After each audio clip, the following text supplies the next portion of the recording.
எப்படி ஜெபிக்க சொன்னார்? ஜெபம் பண்ணும்போது நீ அறை வீட்டுக்குள் உன் கதவை அந்த ரங்கத்தில் இருக்கிற உன் பிதாவை நோக்கி ஜெபம் பண்ணு.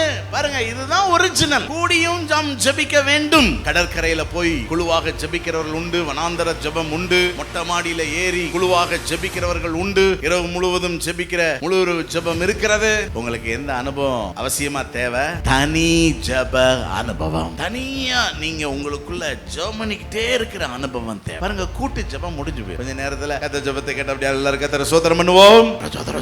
என் ஆத்துமாவே கர்த்தரை ஸ்தோத்திரி, அவர் செய்த சகல உபகாரங்களையும் மறவாதே. ஆமென். சில பேர் என் ஆத்துமாவேங்கும் போதே அந்த ஆத்துமா எங்க போயிடும். ஆனா தனி ஜெபத்துக்கு there is no end.